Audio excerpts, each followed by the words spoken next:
Prosecutors have charged more than 70 people in last week's Capitol Hill riot. The crimes range from trespassing to assault, and they say more serious charges and many more cases are coming. So legislators are opening up about their own experiences. And here's what Representative Alexandria Ocasio-Cortez had to say. Take a listen. I do not know if I can even disclose the full details of that event due to security concerns, but I can tell you that I had a very close encounter where I thought I was going to die. Elected officials across the country are now tasked with preparing their Capitol buildings for upcoming protests. And so joining us to discuss these efforts, Quicktake's Madison Mills. Maddie, thank you for coming up. And the protests we're hearing about, of course, they're not just going to be in D.C., they're going to be in other capitals. But what more do you know about the possibility of further attacks on these other state houses?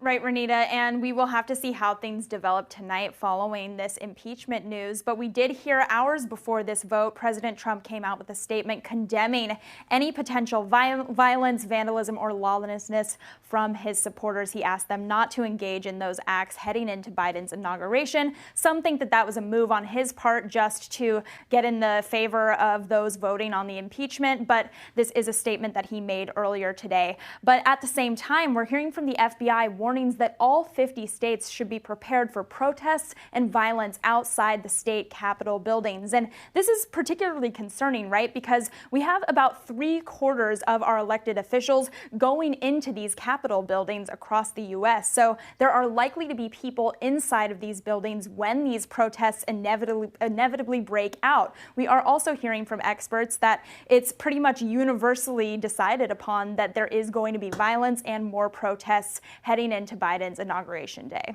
Violence and more protests. So we know that they're planning ahead. And now, how are officials preparing for this expected violence at the local level? We've heard a lot about the FBI, Secret Service, Capitol Police.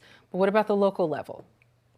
Right, so National Guard troops are getting called upon across the country. Governor Jay Inslee in Washington calling upon these troops. And again, seeing these images of hundreds of guardsmen in the United States Capitol building. Personally, as someone who covers COVID a lot, I'm a little concerned about the number of people we're seeing inside these buildings, some of them without masks on. So I hope that these troops are getting the safety precautions needed to keep themselves healthy. But it's not just about the National Guard here, right? We're also hearing about infrastructure changes across the U.S. at these Capitol buildings. And one state in particular that's doing this is Georgia, where they're erecting an 8-foot tall steel beam around the Capitol building to keep that building safe. Here's what the director of that project had to say about that.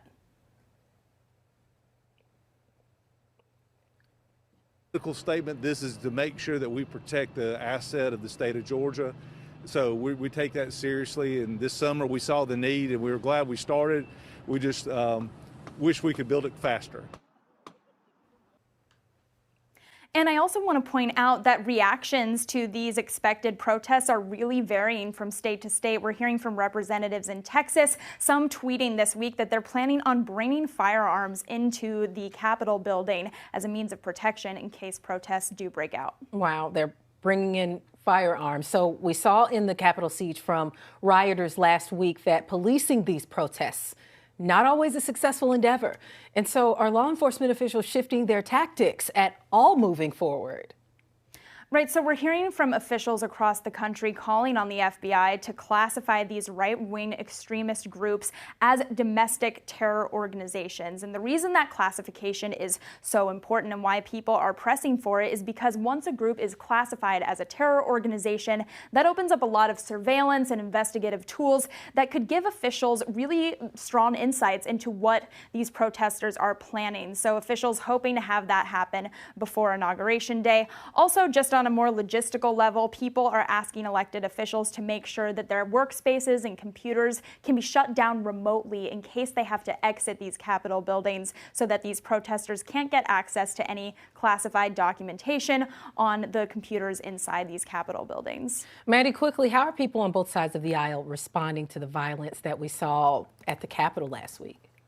So D.C. has put in a lot more security measures. They're having these sort of TSA-like checkpoints outside the Capitol building. We're hearing from some Republican representatives that they are not happy about these checkpoints. They feel like one representative tweeted saying she felt like she was getting wanded like a criminal. But members of the left have responded saying that this is a security measure meant to keep them safe. Madison Mills, thank you for joining us.